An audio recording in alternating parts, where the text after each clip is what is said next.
전기추 2 강의 오리엔테이션 시작하겠습니다. 전기추 1에서는 1994학년도 수능부터 2012학년도 수능까지 시행된 수능, 모의평가, 예비평가를 싹 다 다뤘다면 전기추 2에서는 최근 수능 8개년을 다룹니다. 8개년 동안 시행된 총 41세트의 지문을 싹 훑어볼 거예요. 제 강의의 특징은 이미 들어본 친구들은 알겠지만 굉장히 간결하고 효율적입니다. 불필요한 말을 싹 걷어내고 편집하면서 필요하면 자막도 넣고 하는 등 최대한 짧은 시간에 많은 내용을 효과적으로 전달하기 위해 엄청난 노력을 하고 있어요. 그래서 제가 가장 지향하는 것, 피하고자 하는 게 뭐냐면 지문 한 세트를 60분에서 120분 동안 해설하고 분석하는 거예요. 야, 이거는 하는 사람도 대단한 것 같고 듣는 학생들도 정말 대단한 것 같아요. 국어 시험 시간이 고작 80분인데 한 세트를 갖고 60분에서 120분 동안 설명을 할까? 아무리 생각해도 제 상식에 와닿지가 않아서 최대한 간결하고 효율적으로 그러면서도 효과적으로 강의를 구성해 보겠습니다. 자, 두 번째 특징은 뭐냐? 지깁문야신데 지문은 깊게 읽되 문제는 얕게 풀 거예요. 이런 식으로 습관을 들여놔야 시험장에서도 여러분들이 시간 부족 없이 높은 정답률로 문제를 풀어나갈 수가 있어요. 지문을 깊게, 천천히, 정확하게 읽는 게 당장은 느린 것 같지만 전체적인 문제풀이 시간을 줄여주고요. 문제를 얕게 푼다는 것은 정답을 확실히 판단할 수 있는 그 정도로만 살펴보겠다는 거예요. 그렇다고 대충 푼다는 건 아니고요. 도무지 시험장에서 도달할 수 없을 것 같은 그런 경지로 문제를 풀진 않겠다는 거예요. 만약 그러한 경우가 필요하다면 제가 특강으로 가끔 제시할 수도 있겠으나 기본적인 원칙은 뭐다? 지문을 깊게 읽고 이를 바탕으로 문제를 빠르고 쉽고 정확하게 정답을 툭툭 찾아내게끔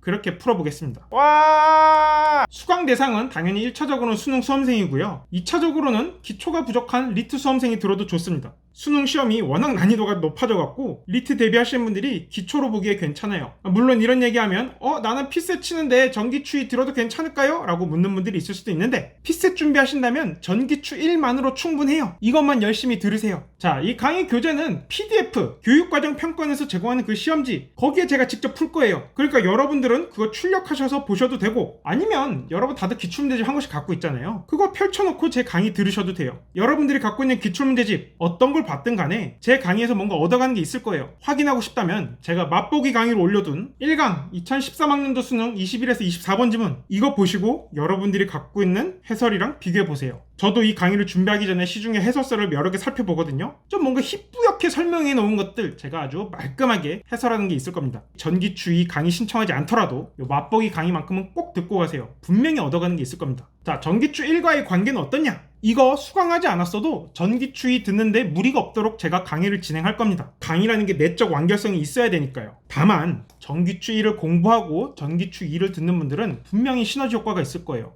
예전 기출에 이랬던 게 이렇게 또 반복되는구나. 패턴의 반복을 계속 느낄 수 있을 거고 그러면 당연히 기출 분석의 깊이가 남보다 훨씬 깊어질 수 있게 되는 거죠. 그래서 전기추 1을 듣지 않은 분들이라면 프리패스를 통해서 짬날 때마다 스르르 이렇게 좀 공부 좀 해주세요. 이 교재 겨우 156쪽밖에 안 돼요. 그냥 호로록 공부하고 나면 국어 기초 기본이 아주 탄탄하게 쌓여 있을 거예요. 자, 그러면 2013학년도 수능 첫 번째 지문 분석 강의에서 만나겠습니다.